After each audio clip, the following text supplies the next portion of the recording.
这一下真够狠的，半个身子都被砸进了淤泥里。炼气大圆满对上筑基初期，五脏六腑都快震碎了。跑啊！你怎么不跑了？区区一个炼气大圆满的蝼蚁，也敢染指本座看中的玉髓天藕？前辈，晚辈知错，保物给您，求您当我是个屁，放了吧！装损子我最在行，极品敛息诀开到最大，让灵力直线跌到炼气1层。现在求饶，晚了。本座最喜欢把你们这些自命不凡的散修抽魂炼魄，点天灯。枯木逢春，转木生火，这是老子5年日夜推演的杀招。顶级敛心诀压缩的灵气气宣，给我爆！什么鬼东西？啊！杀筑基！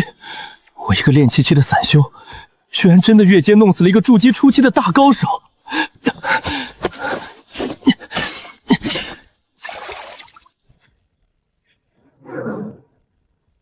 要是退回5年多前，刚在飞云黑市拍下枯木逢春诀，突破炼气7层那会儿，我哪敢想自己敢跨大境界阴死个筑基大修。那时我刚攒下30块中品灵石，满心以为能安稳苟到筑基呢。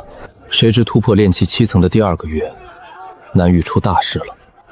内城家族疯狂抛售产业，丹药符箓10天翻了5倍。外城烂药巷一夜间少了上百个底层散修，全被强行征召了。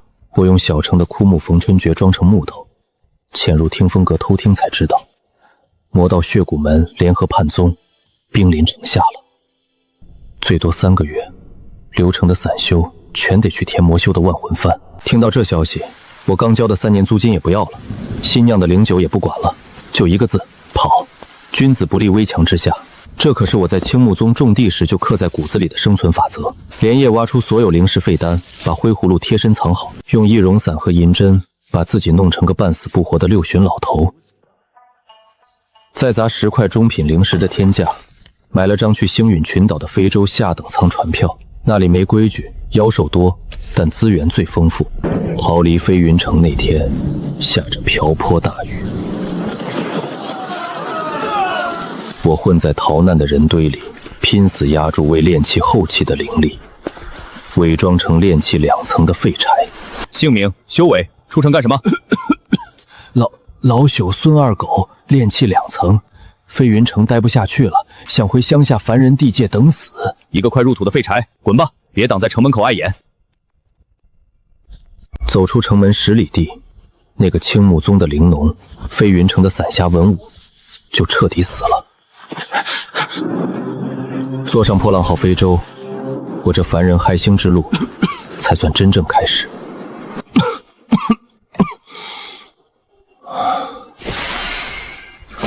不愧是血骨门的筑基期长老，光中品灵石就100多块，下品灵石堆成了山，极品法器掉了一地。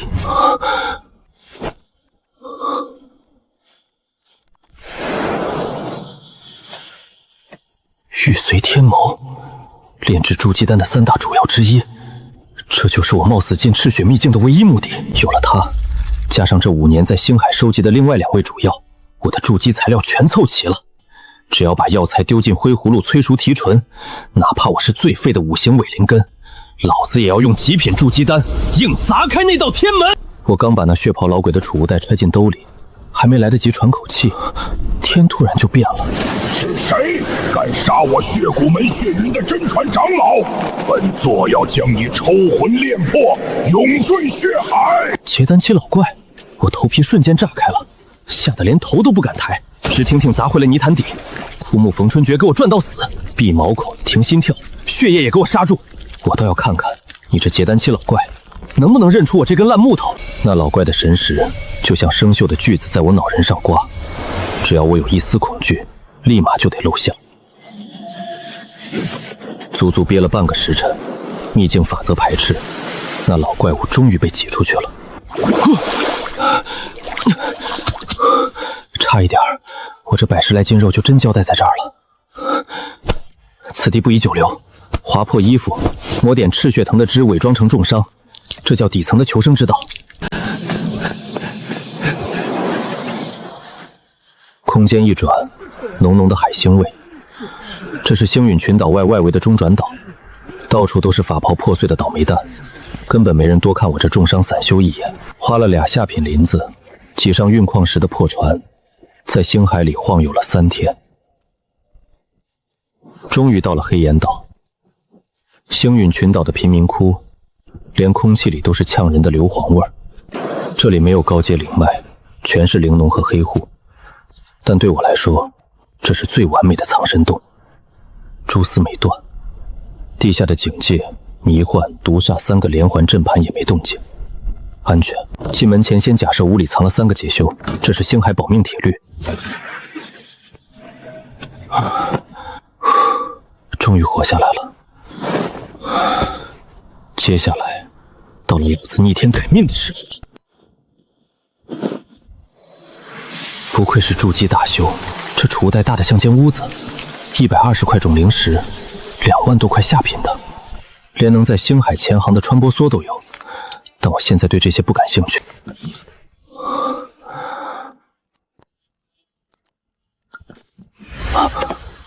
玉髓天藕，3大筑基主要之一，表面3道灵纹，年份才320年左右。想保证成丹率，主要必须500年起步，300年，就算运气逆天也是炼出一炉废丹，更别说我还是个5行伪灵根的废物，年份不够，没关系，我这辈子缺的从来就不是时间。自从吞了上古枯藤残片，这灰葫芦就不光能提纯废丹了，它现在多了一个逆天的能力催熟，里面我攒了整整5滴造化灵液，1滴灵液可抵100年药灵，5年了，我受重伤都没舍得用。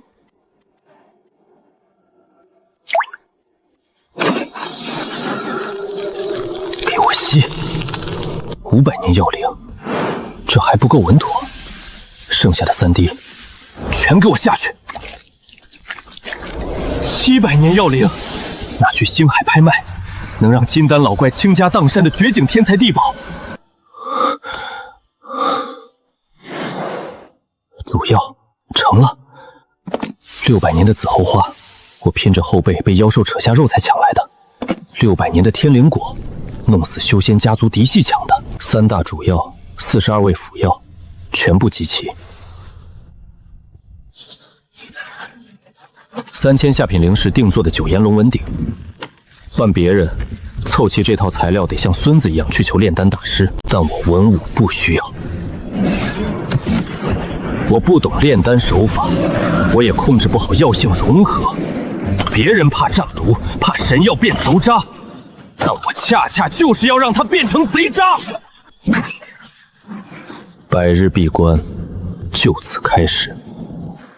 等我破关之日，便是雷劫降临，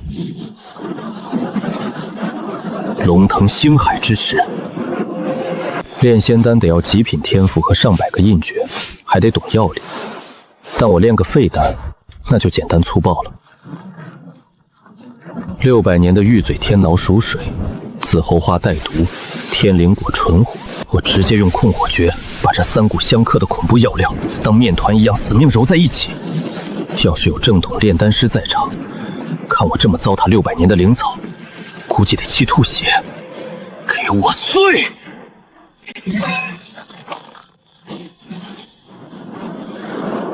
好霸道的毒性，连我的灵力护盾都能腐蚀，完美。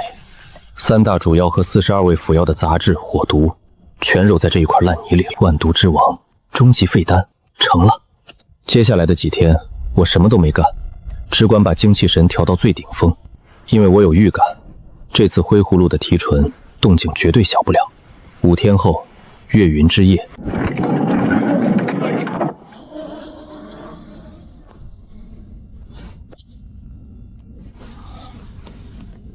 以前吸收月华叫长江溪水，这次简直就是掠夺。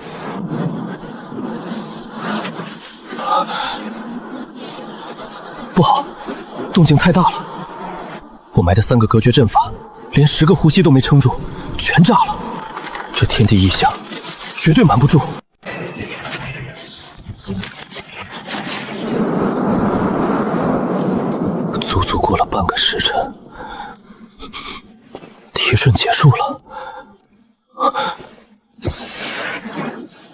9纹筑基丹，极品上面还有云纹，3纹都罕见，这9纹只在神话里有啊！我做到了，我居然真的做到了！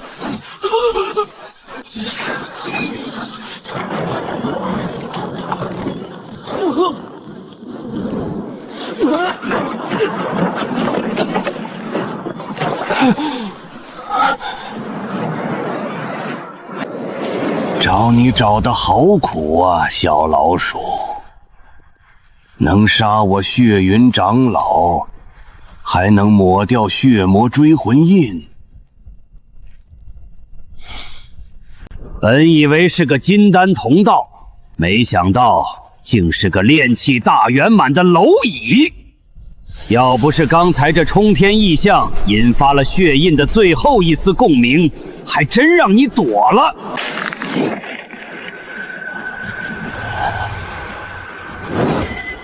9纹，这不可能！你区一介散修，怎么可能炼制出这种神物？文武，交出你手里的东西，留你个全尸！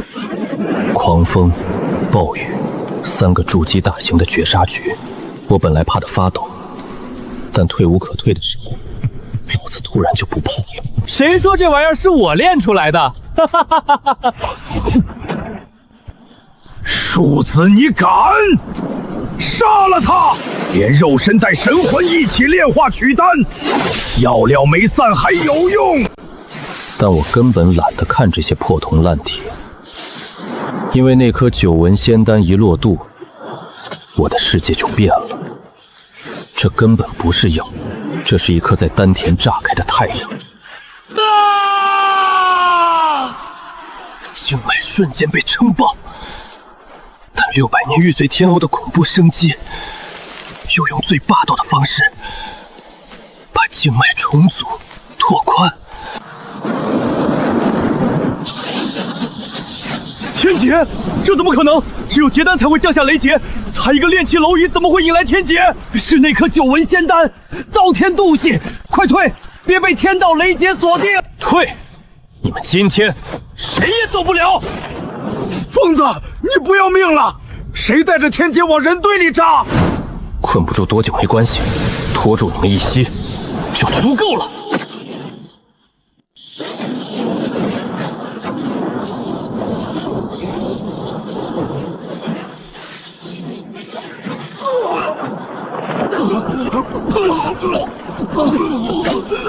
老子完了！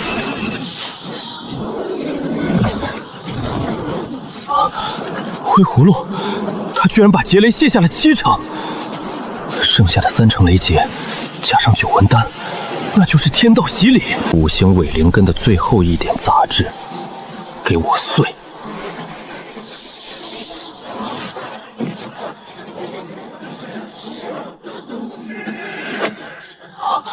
液态灵海，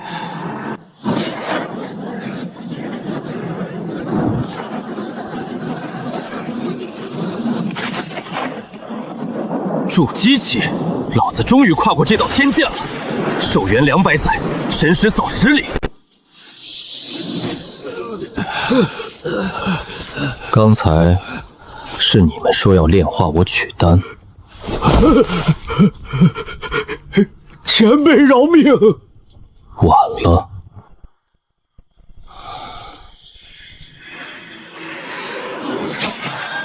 液态真元，这才是真正的神通。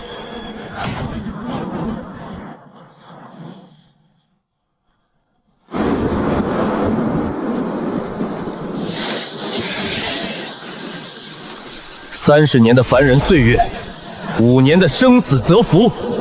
今日，我文武终成筑基。断崖上还在刮风下雨，但我心里却像万丈深海一样平静。突破筑基是爽，但这黑岩岛不能待了。刚才紫霄雷劫的动静太吓人，方圆100里的高阶修士绝对察觉到了。谁知道那3个血骨门的死鬼临死前发没发传音幡，必须立刻走。20里内的风吹草动全在我神识掌控之下，炼气期跟这比，简直就是瞎子。2个筑基初期的全部身价，加上那血袍老鬼的，我等于洗劫了一个小宗门的宝库。战利品没空清点，先跑路。穿波梭，极品前行法器，就靠你了。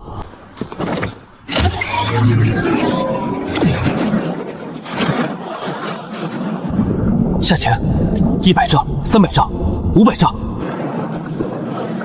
往乱星海域的深处炸，越远越好。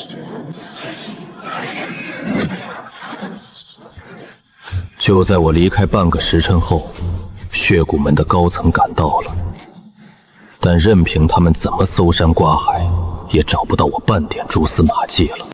深海潜航，不见天日。我在海底足足逃了半个月，跑出去了5万里，直到中品灵石的灵气耗光，我才在这片连妖兽都不来的死地停下。挖洞布阵，隔绝海水，隐藏气息，到这儿才算真正安全。终于有时间看看筑基后的自己了。内视丹田，之前的欠玄没了，变成了这一汪深邃的液态灵海，每一滴都藏着爆炸般的力量，经脉宽了数倍，比妖兽的筋皮还韧。最爽的是寿命，我能感觉到这股生机足够我活到200岁朝外，这就是筑基期大修的底气。去，这火线里怎么带了雷属性？替我挡了紫霄天劫的灰葫芦变样了，藤蔓变成了银绿色，还在冒电火花。空间变大了，吸灵气的速度快了1倍，而且我有一种直觉，以后用造化灵液催熟灵草，极大概率会变异，带上雷劫避邪的属性。好宝贝啊，不但没被劈坏，反而涅槃进化了。这可是我以后在星海安身立命的最大底牌。接下来的整整半年，我一步都没踏出这个海底珊瑚洞。老规矩，清点战利品，中品灵石300多块，下品灵石7万，加上一堆极品法器和阵旗。但我现在却面临着一个极其尴尬的致命问题，功法断层了。我那地摊或青木诀最高只能练到炼气大圆满，枯木逢春诀又只是门敛息秘术。我现在空有一身筑基期的庞大真元，却没功法去运转它们，就像个有了万贯家财的暴发户，不知道怎么花，只能放着发霉。长此以往，修为别说进步，弄不好还得倒退。不能再缩着了，必须去一趟星域群岛的圣城，弄一本最顶级的木术或火术主修功法。蛰伏了半年，风头也该过去的差不多了，是时候换个新身份了，去见识一下这星海中真正的繁华与残酷吧。天星城，星海第一圣城，它没建在岛上，而是直接悬浮在无尽星海的中心。光照外灵禽飞舟满天，简直就是神仙洞府。但想进去，不管多财大气粗，都得在下方的接引岛老老实实排队。通通融融吧，入城费太贵了。滚滚滚！没灵石来什么天星城？让开！都给我滚开！好狗不挡道！那是内海王家的少主，听说他爷爷是结丹中期的大修士。嘘，别看了，小心他把你扔海里喂妖兽。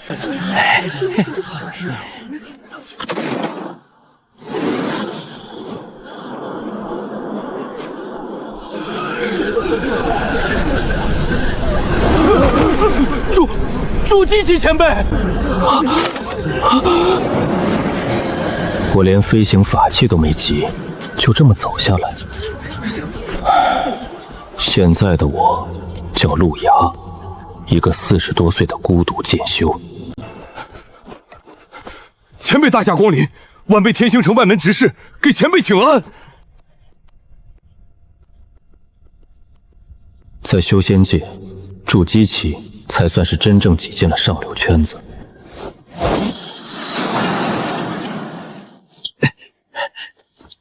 前辈，这是天星城贵宾通行令，永久免入城费，直通高阶交易区。不知前辈是常住还是路过？常住。明白。前辈请走特殊贵宾通道，无需排队。开阵。当年在飞云城，我连一块下品灵石都要心疼一下。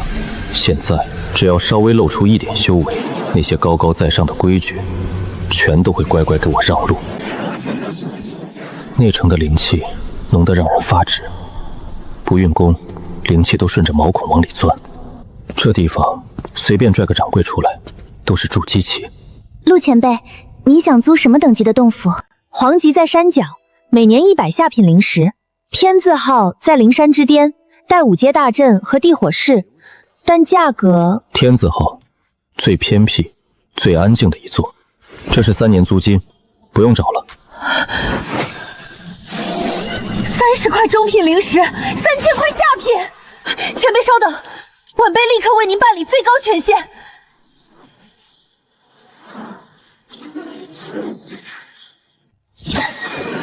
地火室、炼丹房、灵兽室，一应俱全。第一步落脚点，搞定。接下来该把手里的灵石变现了。星海商盟甲级拍卖会，有直指金丹大道的顶尖主修功法现世。顶级功法从来都是大宗门的命根子，这次拍卖会肯定会引来一堆老怪物抢破头。看来我还得去弄点能让人疯狂的筹码才行啊。血骨门那几个死鬼留下的垃圾灵草，是时候让他们变废为宝，再现世间了。血骨门长老储物袋里的垃圾低阶灵草，在天星城路边摊都卖不上价，50年到100年的边角料，但在我眼里，这些都是还未开采的金山。来吧，让我看看你涅槃之后到底有多逆天。风掌表皮脱落，身鱼像囚笼一样扎进玉石，但这还不是最惊人的，颜色变了，从暗红变成了极其妖异的紫金色，变异了，自带雷电纹路。在修仙界，年份固然重要，但最让人疯狂的是受极端灵气洗礼的变异。血玉参500年份，补气血，市价800下品灵石，若受天雷洗礼，变异为紫金雷骨参，无价无市，结丹老贵会为之疯狂。我手里这株是1000年年份的，有了灰葫芦，我等于有了一条量产变异1000年灵药的流水线。但我不能贪，匹夫无罪，怀璧其罪，拿出太多会被天星城的元婴老怪直接搜魂夺宝。第2株幻雷预言果，不能提升修为，但能让女修容颜永驻，肌肤带光。那些大家族的女眷绝对会为他疯狂。足够了，只换我竞拍顶级功法需要的灵石。海市神龙，天星城最大的隐秘交易场，只认宝物，不问出处。接待我的是个筑基大圆满的瞎子，但他神识极强，进门瞬间就在扫我。结丹前辈降临，晚辈冒犯，敢问前辈是想出售灵药，还是……废话少说，从深海遗迹挖出来的2件赃物，看你们吃不吃得下。这是雷属性变异的1000年血玉参，传说中的紫金雷骨参，雷霆纯粹，没有半点杂质，这绝对是历经天地大劫残存的极品。幻雷预言果，前辈，这2件神物您打算怎么卖？急需灵石竞拍过几天的甲级大拍，不要下品，只收中品灵石或高阶法宝。你开价，我不满意，转身就去对面的多宝阁。前辈快人快语，这雷骨参对卡瓶颈的老祖是无价之宝。我们出2000块中品灵石。预言果商盟盟主夫人一直在高价悬赏，我们出1500块，一共3500块中品灵石，35万下品灵石，够买下一个小宗门了。看来百草斋的诚意也不过如此。前辈留步，这种极品要是漏了，东家非扒了我的皮不可。4000块中品灵石，外加1张本斋黑金贵宾卡，以后交易免抽成，这是我能调动的极限了。成交。整整4000块，庞大的灵气都在储物袋里凝结成了云雾。加上我之前的4300块中品灵石，这下我终于有资格坐在牌桌上，跟那些结丹老怪掰掰手腕了。刚出门身后就跟上了几条隐晦的尾巴。百草斋想摸我这结丹老魔的底，扫了足足3遍，连根毛都没找着，悻悻滚蛋了。万事俱备，只欠东风。星海商盟的甲级大拍，我等你们开局。普通的五官，因为常年不见阳光而略微苍白的皮肤，这才是真正的我，文武。这几天我一直在想一个致命的问题，在天星城还要不要继续易容苟着？这里常驻结丹，甚至有元婴老祖，内城到处都是看破虚妄的高阶阵法，戴着面具或者用功法易容，在炼气期眼里是神秘，但在高阶修士眼里简直就是黑夜里打着火把一样惹眼。最完美的伪装就是不伪装。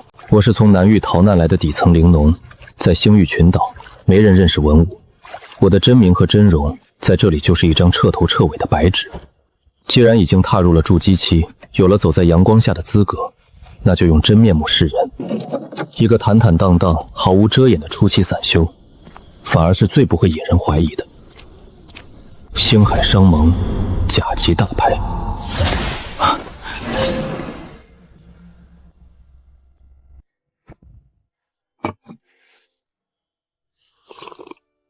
在这里筑基期仅仅只是入场券。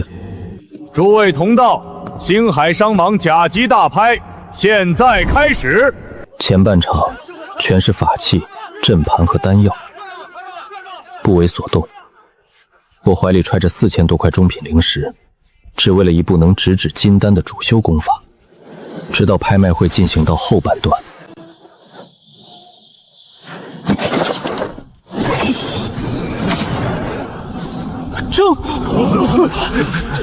此乃上古剑修遗篇，归一剑诀。各位看仔细，这不是普通的五行功法，而是一部极其罕见的无属性纯粹剑修功法。无属性？我五行灵根驳杂，修丹属性极慢，甚至会走火入魔。但这种无属性只修剑气的功法，简直是为我量身定做。不过老朽必须言明，此功法威力极大，但修炼条件极其苛刻，必须引极其锋锐的金铁之气入体，忍受万剑穿心之苦，铸造剑机，稍有不慎，经脉寸断而亡。1000块中品灵石，每次加价不得少于50块。1000块中品，掏空3个筑基初期，万剑穿心的反噬，更是让惜命的人直接放弃。1100块，1200块，让子弹飞一会儿。1300块，1500块，还有吗？2000块。无数道神识肆无忌惮地扫过来，我不闪不避，随便你们探，真气平稳，心跳不乱。一个相貌平平的初期散修，眼都不眨砸出2000中品灵石，这种反差只会让他们觉得我背后有结丹期老怪撑腰，是个惹不起的铁板。2000块中品灵石，第1次；2000块第2次，第3次，成交。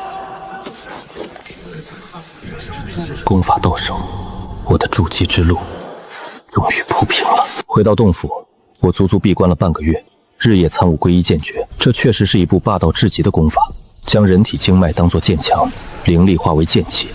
但我很快遇到了瓶颈，想入门必须吸收高阶的金铁之气铸造剑机，城里卖的矿石气息太驳杂，用它们筑基，我这辈子也就废了。我需要天然的、极度精纯的锋锐之物。外面站着3个修士，为首的大汉筑基后期，另外1男1女筑基中期。文道友在吗？在下徐狂，冒昧打扰了。徐狂，不认识，但我毫无畏惧。这是内城，借他100个胆子也不敢强攻。3位道友找文某何事？我们似乎素不相识。哈哈哈哈！文道友快人快话，半个月前道友豪掷千金拍下归一剑诀，徐某可是印象深刻。道友想必此刻正为了寻找金铁之气铸造剑机发愁吧？是又如何？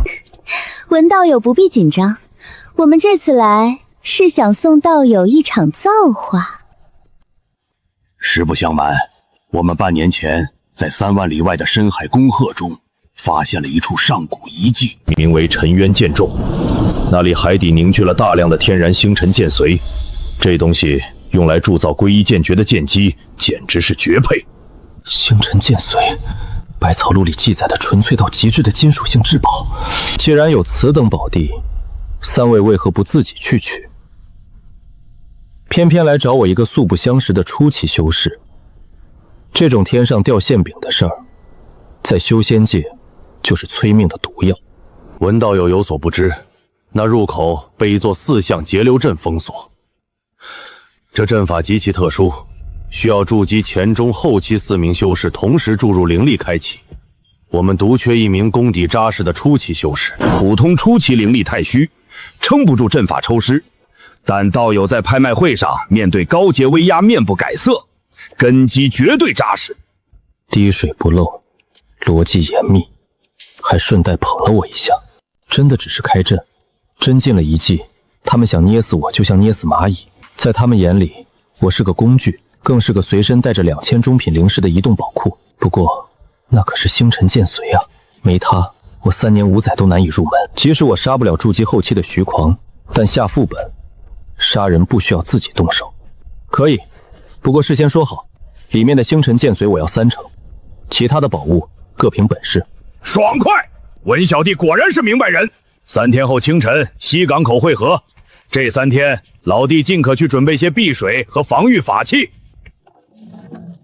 既然你们想拿我当工具人，那就看看到底是谁把谁当做垫脚石了。接下来的3天，我没去买什么防御法器，我去了最阴暗的黑店，重金买了一批极度偏门的引兽香，又用灰葫芦连夜催熟了几株能让人短暂麻痹的剧毒海草。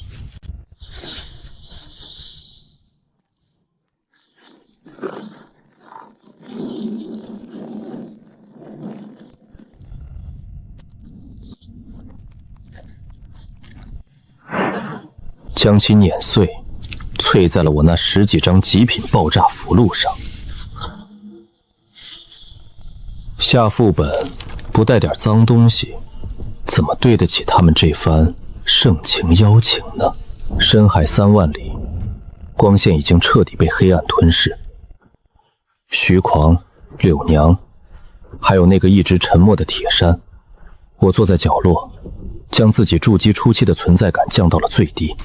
一路上徐狂对我嘘寒问暖，但我能感觉到铁山看我的眼神像是在看一个死人。到了。高达崴杖的青铜巨门，4象截流阵。文老弟战青龙，铁山白虎，柳娘朱雀，我战玄武，听我口令，同时注入灵力。开！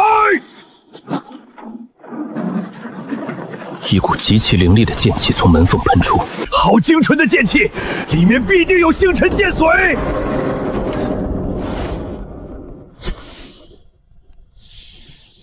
我不动声色地将一丝无色无味的引兽香粉末弹在了铁山的脚后肩上，海水被阵法隔绝，到处是断剑和白骨。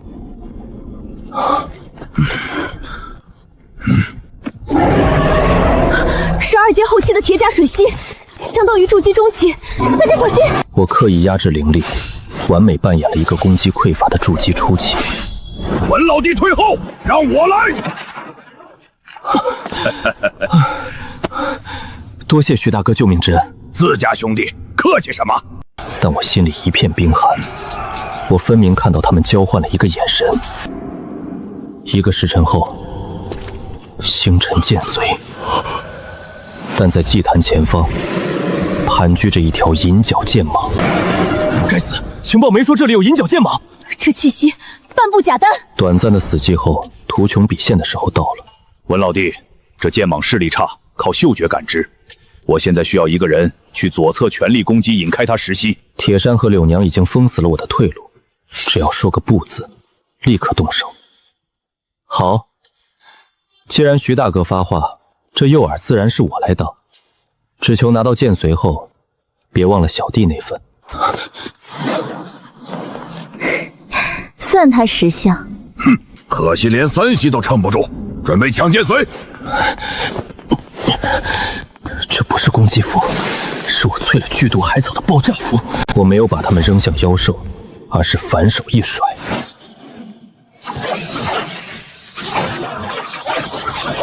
文武，你找死！爆炸的高温瞬间点燃了我弹在他脚后的引兽香，他发狂般放弃了我，张开血盆大口，朝着铁山疯狂扑杀。大哥救我！你敢！而我早已将气息收敛到极致，像幽灵一样绕过战场，轻易举地摸到了无人看管的祭坛前。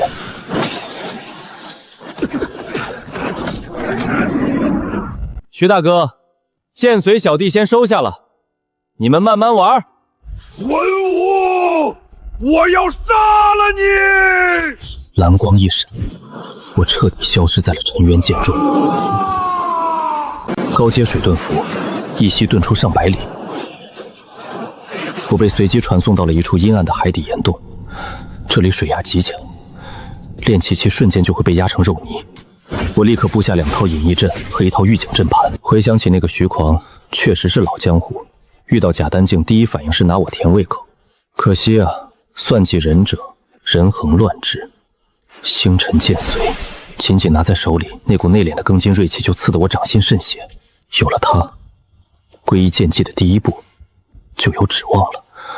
现在不能回天星城，徐狂若是逃掉毒我，麻烦就大了。最安全的做法是就地炼化，提升实力。引金铁之气入体，碎经脉，铸剑机。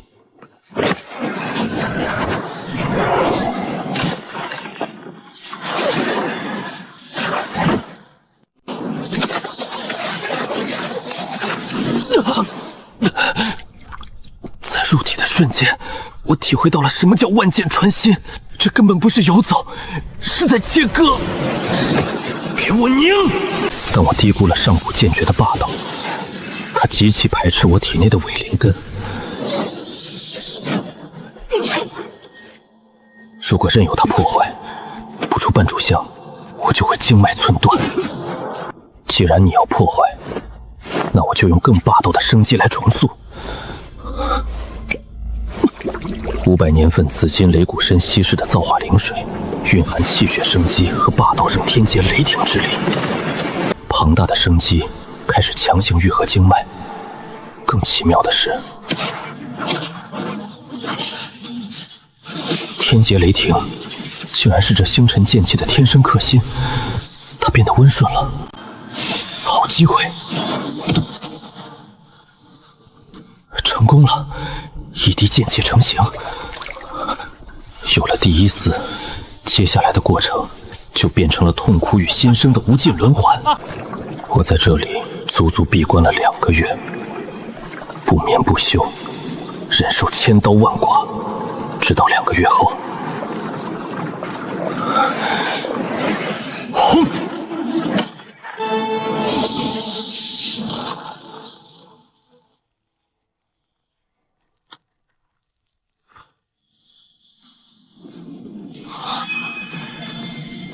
这就是我的本命剑姬。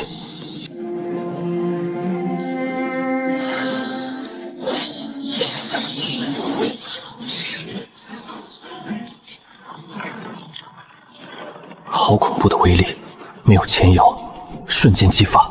再对上那条假丹境的巨蟒，凭着雷音剑气的锋锐，我绝对能破他的鳞甲全身而退。更惊喜的是，破而后立，我的修为彻底稳固在了筑基初期巅峰，距离筑基中期只剩一层薄薄的窗户纸。是时候回天星城了，不知道徐狂他们死透了没有。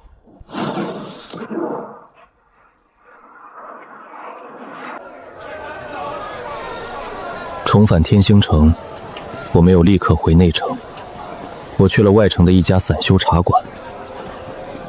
在修仙界，很多时候情报比法宝更能保命。你们听说了吗？内城的血锤徐狂前几天发了天价暗花，悬赏一个叫文武的初期散修。据说那小子在沉渊遗迹里阴了徐狂一把，徐狂带去的2个中期全死了，徐狂自己也丢了半条命，靠着血遁秘术才逃回来。一个初期阴后期，这文武长了3个胆子吗？徐狂果然没死，筑基后期的底蕴确实难杀。不过死了2个中期，丢了剑髓，够他吐血。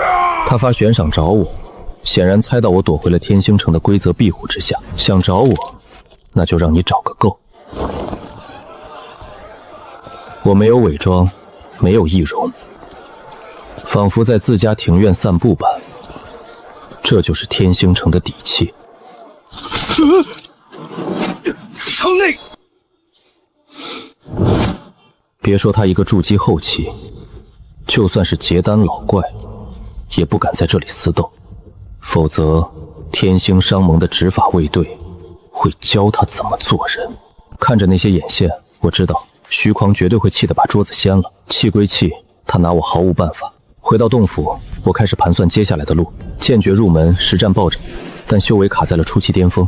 以我的伪灵根，苦修至少还要20-30年，我等不了那么久。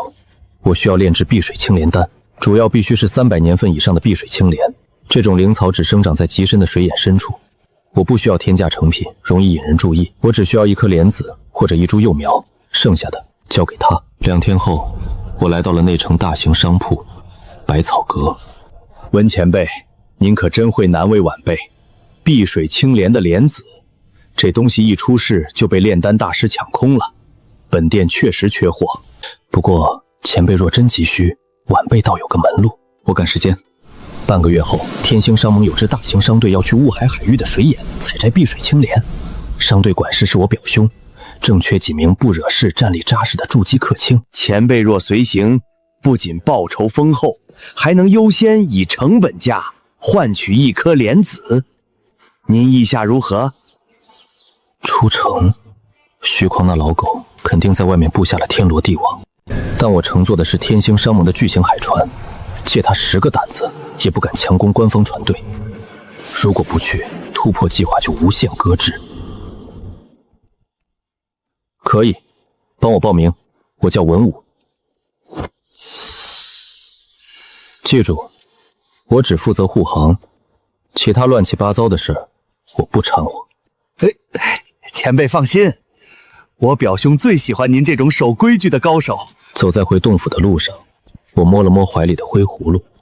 徐狂，你如果在城外堵我，最好祈祷别遇上我，否则我不介意再借一次刀，送你上路。半个月后，天星城东港口，天星商盟的巨型海船踏浪号，我毫不掩饰修为，作为护航客卿登船。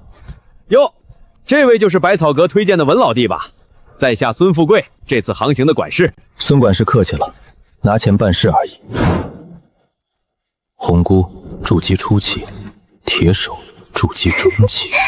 文小哥斯斯文文的，真遇到海兽，可别吓得腿软哦。前10天极其顺利，偶尔遇到低级海兽，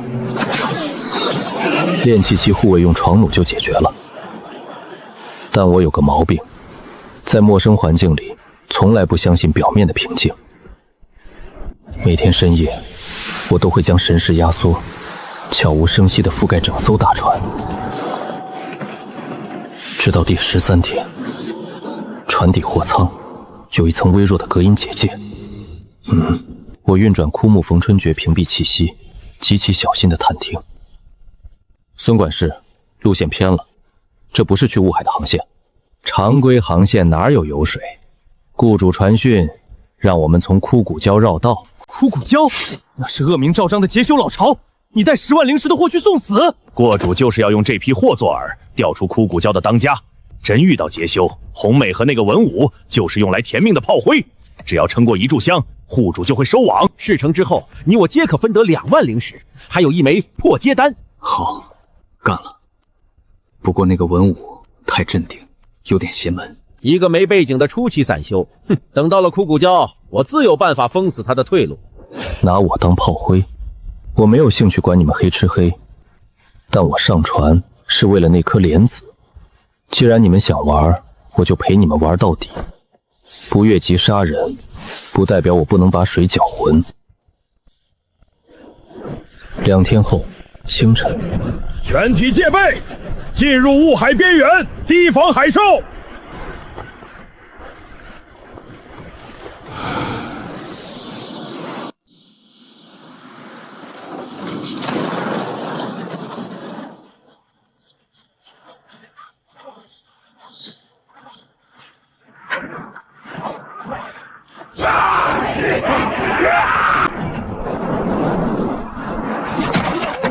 男的杀光，女的带走，这肥羊归我们枯骨招了。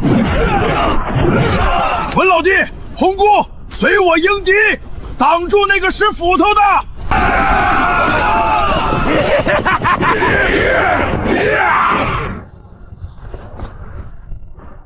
你想拿我当炮灰，那就看看今天谁才是真正的猎人。小白脸儿，去死吧！3名炼气大圆满，配合默契，没有丝毫灵力外泄，纯粹的肉身力量爆发。老三，这怎么可能？肉搏恐怖，好戏才刚开始。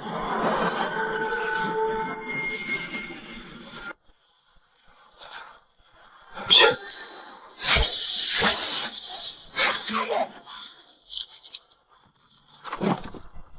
干净利落，毫无拖泥带水。我连储物袋都没捡，因为神识已经锁定了他们。孙管事，铁大哥，救我！果然，拿我们当诱饵拖住杰修，他们好去干见不得人的勾当。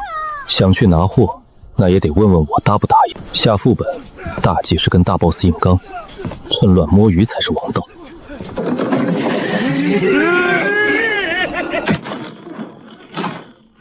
枯骨胶的杂碎，老夫等你们很久了。天星商盟的海老，你居然藏在船上！姓海的，你真以为这趟妖你能保得住？受死！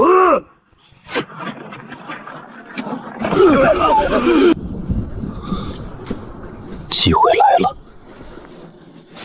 我像死物般潜伏，顺着大洞无声溜进底层。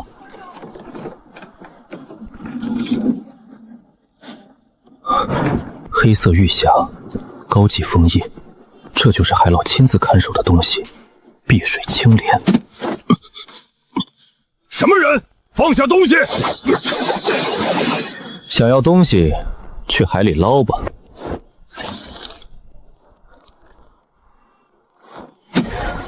好。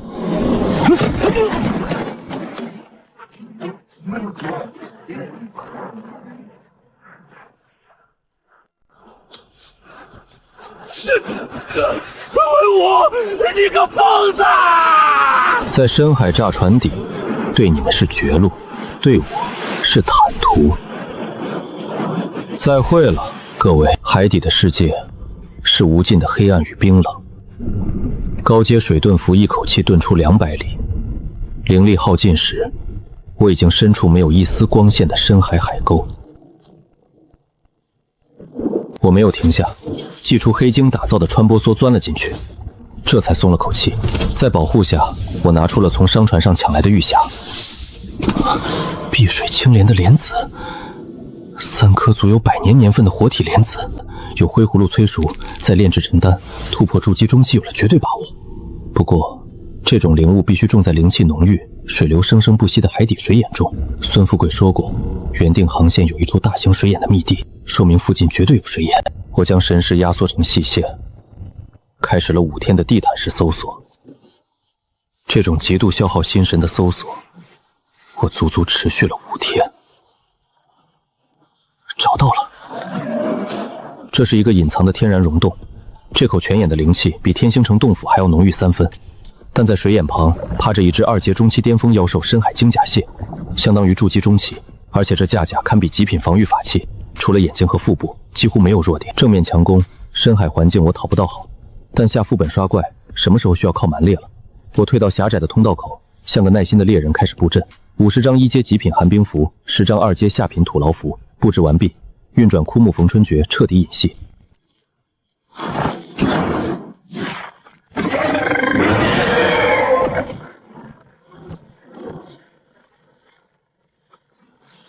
它太大了，通道限制了它的速度。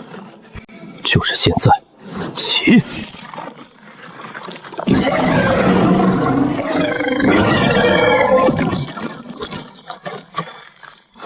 再爆！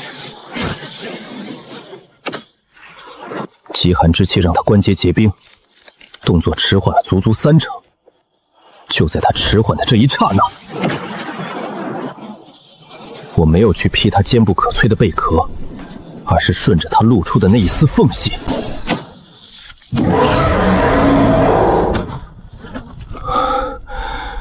这一剑抽开了我近3成的真元，但战果是辉煌的，零伤亡，秒杀筑基中期妖兽。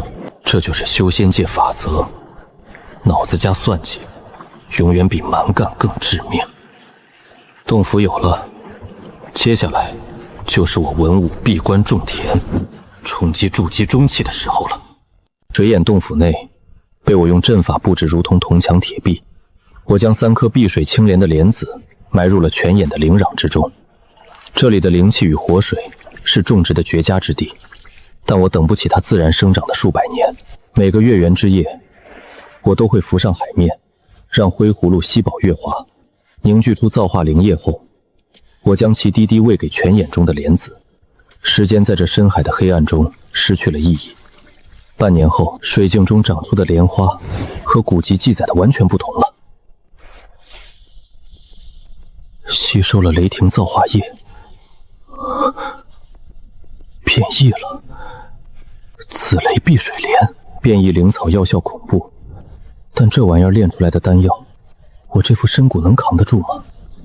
管不了那么多了，修仙本就是与天争命，怕死修什么仙？我拔出灵草，拿出几十味辅药，还是老规矩，终极废丹法。3天后，5颗散发着狂暴雷电毒素的废丹出炉，我没有犹豫，将它们塞进了灰葫芦里。又是一个月圆之夜，当灰葫芦吸收完月华，这不再是普通的丹药，这是3文雷莲丹。拼了！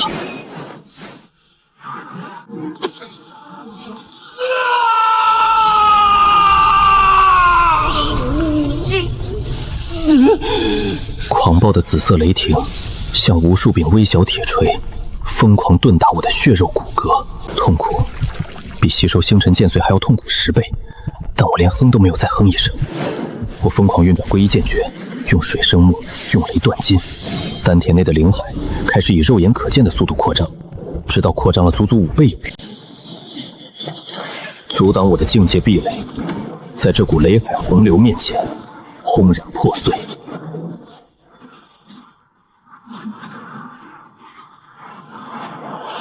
筑基中期，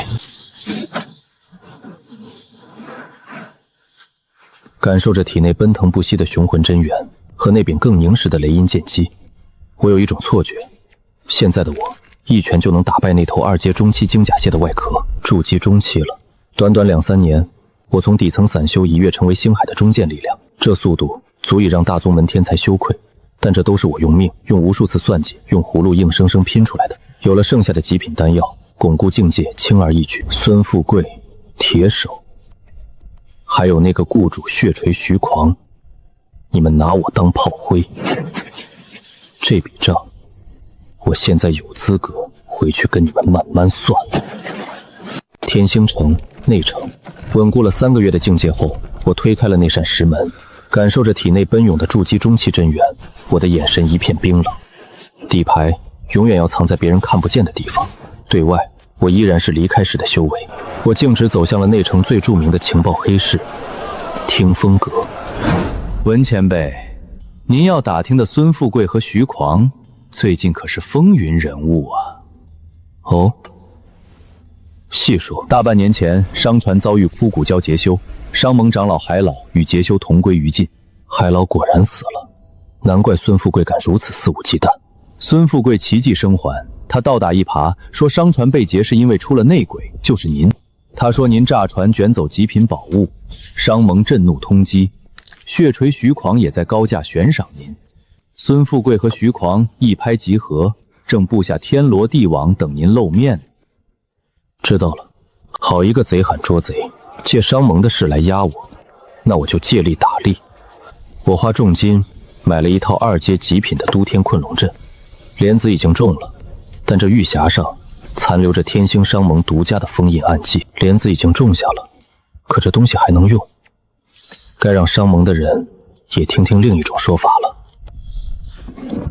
把这个送到天星商盟执法庭门口，别打开。明白，明白。孙富贵勾结劫修，贼喊捉贼，想知道核心宝物下落和真相。3日后，鬼屋圈见。东西送出去了，接下来就该把人引出来。快看，那个青衣修士是悬赏榜上的文武，他居然还敢露面！快去通知徐匡和孙堂主。来吧，别让我等太久。鬼无渊，天星城外3000里，那地方常年黑雾不散，里面还有很强的磁暴，修士的神识会被削弱很多，越往里越麻烦。暗礁太多，非洲不能在半空正常飞，只能贴着海面走。1日后，我到了鬼无渊中心，我不越级硬杀人。徐狂是筑基后期，正面打我未必占便宜。孙富贵为了灭口，一定会拉徐狂来。执法堂看到玉匣残片，也会派高手暗中跟着。我要做的就是让他们在鬼无渊里先斗起来。鬼无渊的黑雾太浓，周围只剩海浪撞礁石的声音。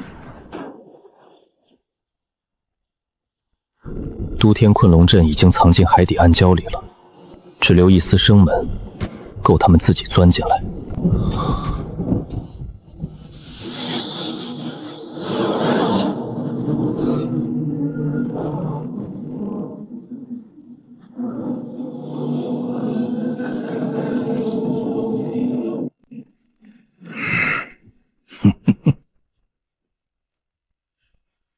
文武，你这个混账，居然真敢在城外露面！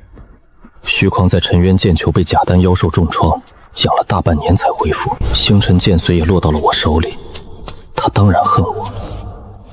徐大哥，这话就不对了吧？剑咒里不是你让我去当诱饵的吗？我只是跑快了点儿，你怎么火气这么大？少跟他废话！文武，你勾结枯骨礁劫修，炸沉商船，夺走商盟重宝，今天我就替天行道，把你拿下，带回商盟复命。孙管事，这地方方圆百里连个人影都没有，你这戏演给谁看？商船到底怎么沉的，海老怎么没的，你心里真没数。雇主让你走枯骨礁那条航线，不就是为了调人出来再黑吃黑吗？怎么分东西没谈妥，现在就把黑锅扣到我这个筑基初期散修头上？你胡说八道！我胡说？铁手呢？他被炸在底舱，连尸首都没捞上来吧？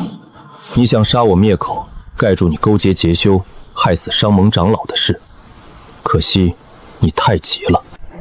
徐兄，别拖了，迟则生变，一起出手杀了他。星辰剑髓归你，他身上其他东西全归我。正合我意，受死！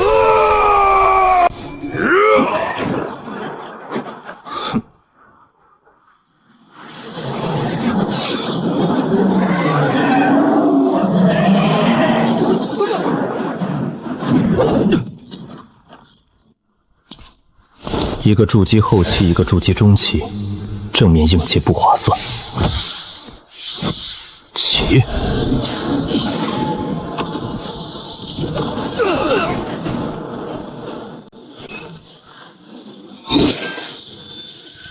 阵眼塞了10块中品灵石，这种烧钱阵法没那么容易破。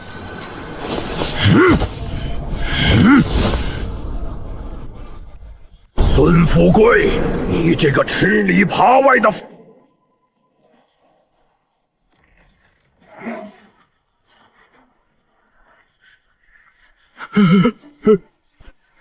执法堂双杀！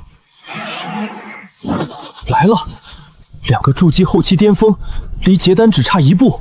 文武一名传书，老夫原本还半信半疑，没想到真把你的话套出来了。勾结劫修，害死海老，你罪该万死！执法长老，误会，这是那小子的离间计，他手里有。拿下搜魂，一查便知。局势翻过来了。该死！你这混账，居然引来了天星执法堂！虚狂是狂，但不傻。2个筑基后期巅峰在场，他不会硬留。孙老弟，你自己想办法吧。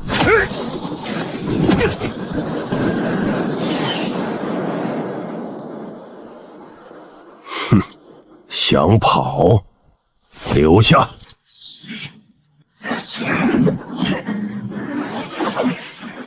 欺人太甚，真当我好拿捏吗？筑基后期斗法，动静确实大。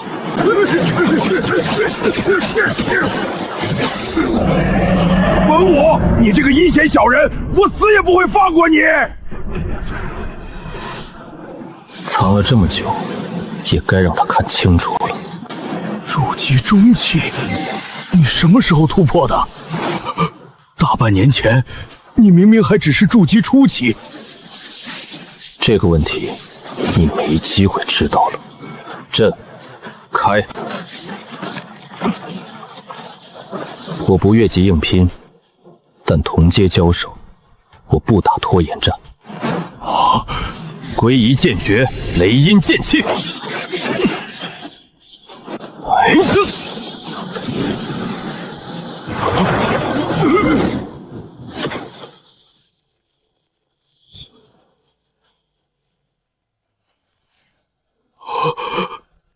你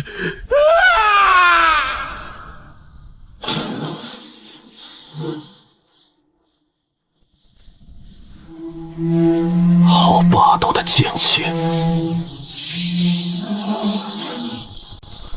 晚辈文武见过执法堂长老，此人作恶太多，晚辈一时激愤，抢先出手，还请长老见谅。闻晓有剑术惊人，你提供线索，帮商盟铲除内鬼，老夫承你这个人情。孙富贵的储物袋，老夫要带回去交差，但他的人头奖金算商盟欠你的。多谢长老。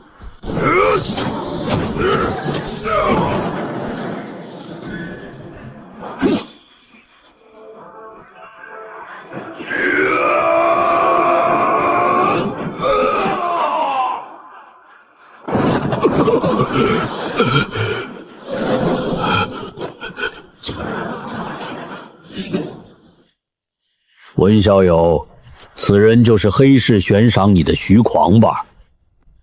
正是。既然是你的仇家，又没什么背景，老夫就不带他回去了，就当商盟给你的一点天刀。两位长老慢走。现在只剩最后一笔账。人武，你不会有好下场。薛大哥，下次再组队，别拿队友当炮灰。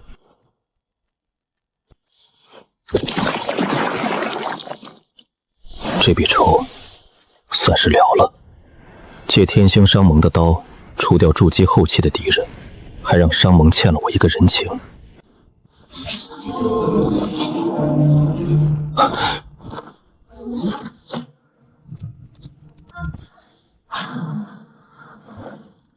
先离开鬼无渊，不能给任何人留下追踪的机会。没有神识跟上来，再走远一点。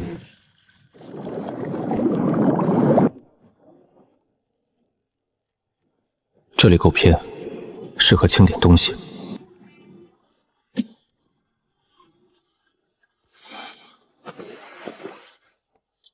筑基后期的全部身家，怎么也该有点气息。徐光人没了，残印也拦不住我。啊！我现在也不算穷，可这里面的东西还是有点夸张，真够肥啊！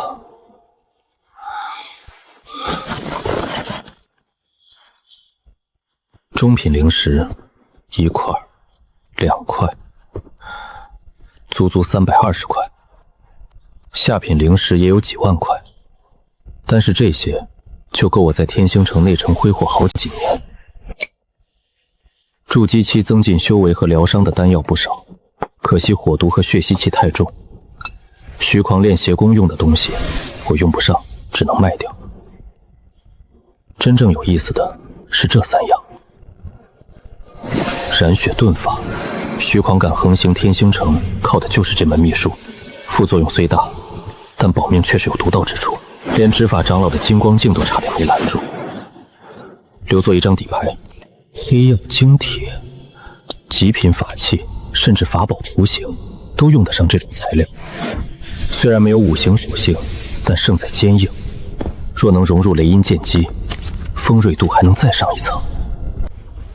这东西倒是看不透。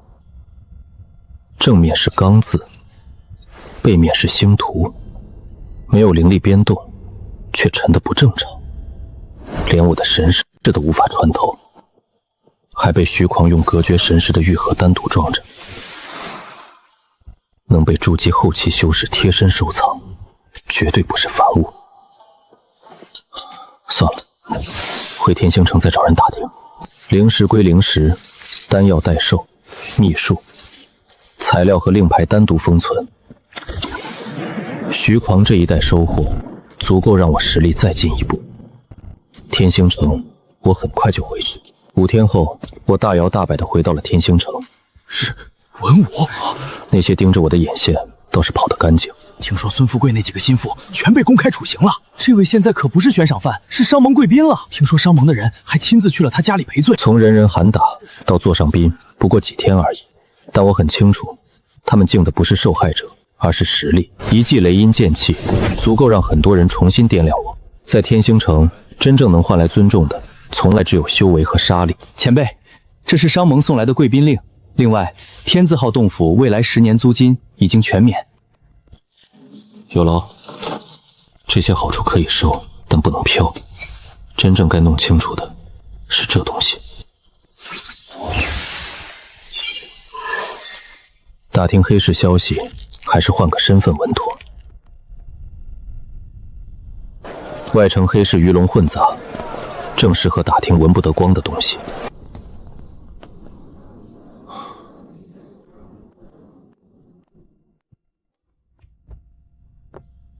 掌柜的，打听个物件，30块中品灵石。前辈好机缘，这是天罡暗会的入场令。天罡暗会，天星城每隔50年会举办一次超大型官方拍卖会，可那些见不得光的重宝、古修遗迹残片、宗门忌讳的赃物，不能上官方台面。所以官方拍卖会前1个月，几位隐士结丹器老教会联手举办天罡暗会。此会只认令牌，不认身份，难怪徐狂把他藏得这么严。能进去的，最次也是筑基后期巅峰或大家族真正掌权的人物。暗会里可有顶级金属性或雷属性的剑道功法。我的归一剑诀只有筑基初期残片，再不补全，金丹无望。哈哈哈，前辈说笑了。天罡暗会里，别说功法残卷，就算是完整的上古剑修传承，只要你出得起价，也能买到。不过里面极少用灵石交易，大多以物易物，而且那里面全是杀人不眨眼的老狐狸。进去容易，带着宝物活着出来难。明白了。天罡暗会，或许就是我补全剑道传承的机会。天罡暗会，我必须去，不只是为了归一剑具的后续功法，更是为了结丹机缘。可那里最次也是筑基后期巅峰，甚至可能有假丹怪物。自保或许勉强，想从他们手里抢东西就是虎口拔牙。更麻烦的是，我没钱，法宝没有，妖丹只有2阶，普通东西根本打动不了那些老狐狸。看来只能在灵草上做文章了。天罡暗会距离现在还有23个月，23个月对别人只是短关，对我却足够创造奇迹。道友若真要，这绝紫电竹根须50块中品灵石。不到10年，灵性大师在他们眼里就是废物。黑妖晶铁的金器正好用来改造灵田。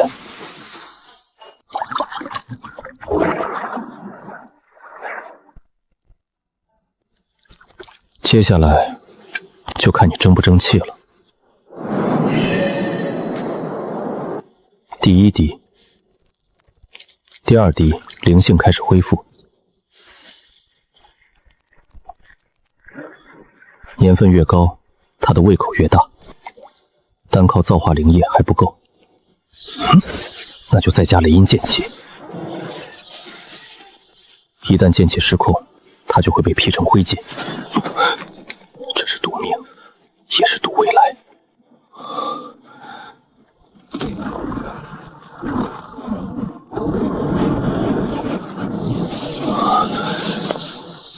吸纳黑妖精铁金气后，他竟然变异了。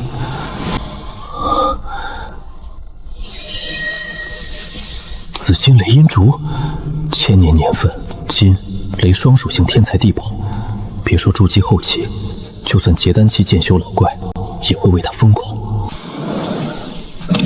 有了这件筹码，天罡暗会，我去定了。距离天罡暗会开启还有3天，真正属于高阶修士的龙争虎斗要开始了。天罡暗会就藏在天星城地下极深处，这里的天然磁暴极强，神识一旦离体超过3尺，就会被搅碎。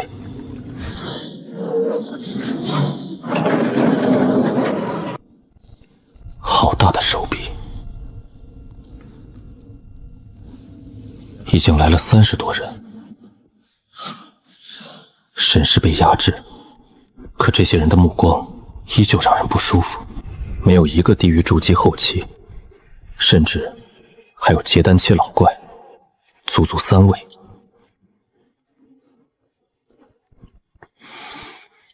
在这里，我绝不能露怯。筑基中期，在这屋子里就是垫底。若被看出我是混进狼群的哈士奇，明天的太阳就不用见了。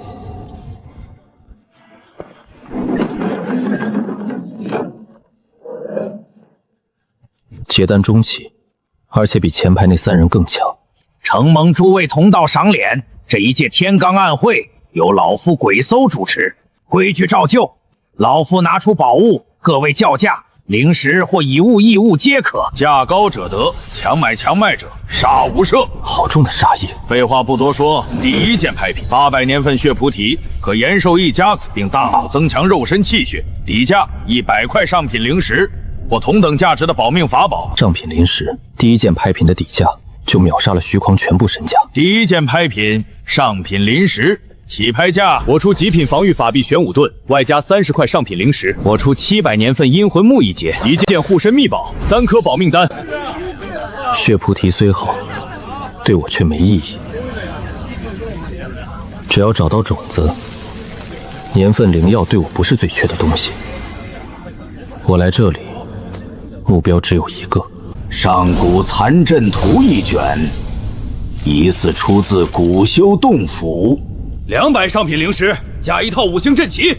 结丹期海兽完整骨架，炼器布阵皆可用。残破法宝雏形1件。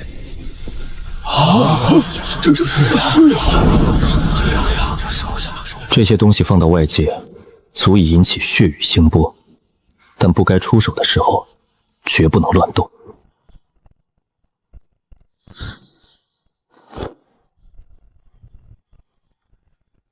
终于要到压轴了，接下来才是真正的重头戏。诸位，这是本次暗会的3件压轴重宝之一，护体灵光。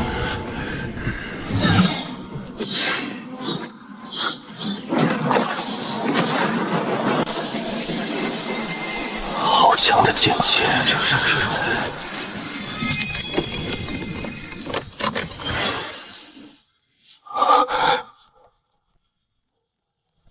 这是雷音剑姬在呼唤他。归一剑诀中卷残篇，以及上古剑修遗留的毒金剑髓残片。此剑诀虽只含筑基中期到结丹初期功法，但威力霸道，在座剑修应当清楚。炼化此物，结丹期之下，剑气几乎无坚不摧。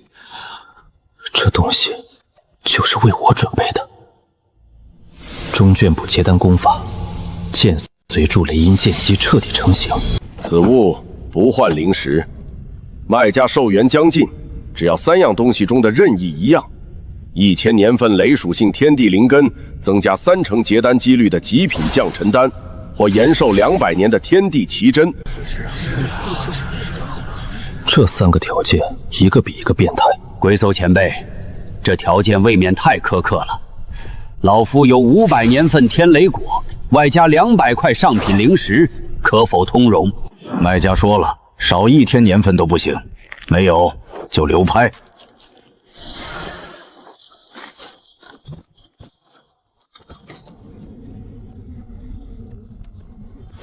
不能再等了，慢着。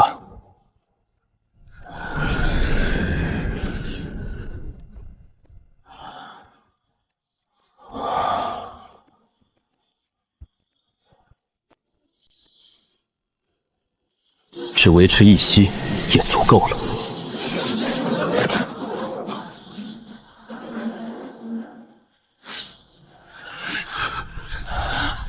果然，这群老狐狸最怕看不透的人。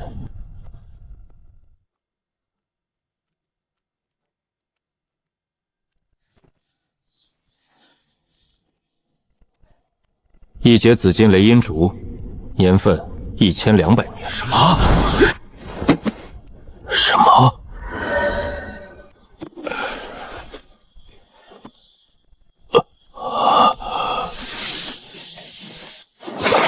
只是斩下1节竹节，就已经够心疼了。果真是1000年以上的紫金雷音竹，而且还是变异的双属性。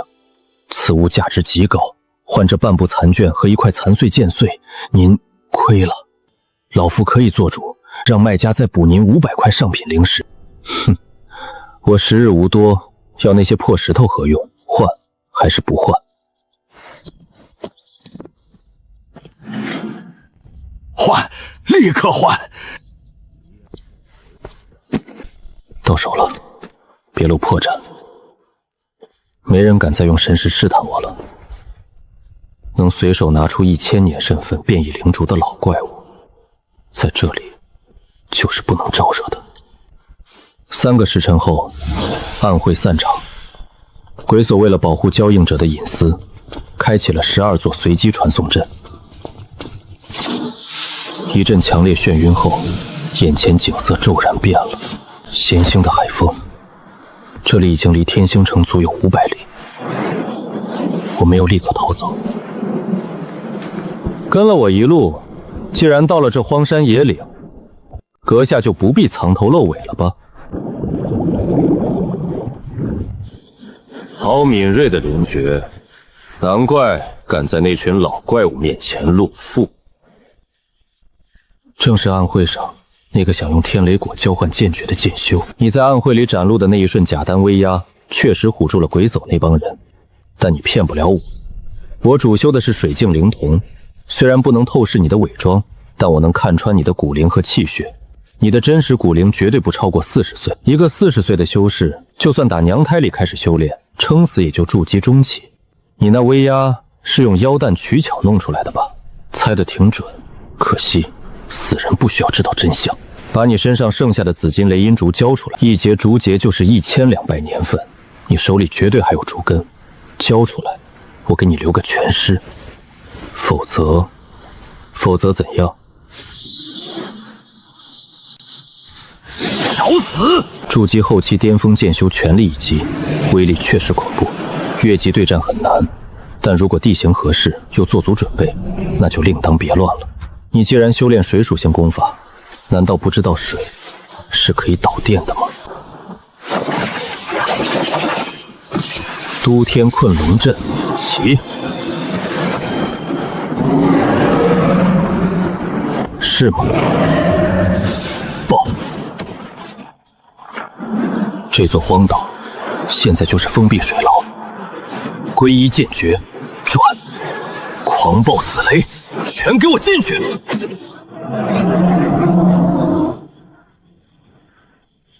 你个疯子！这种无差别攻击，你自己也会被电死。不好意思，我这雷认主。雷音剑气破！他到死也想不明白，自己为何会被筑基中期一剑秒杀。你很聪明，看穿了我的伪装，可惜你算漏了我的外挂和脑子。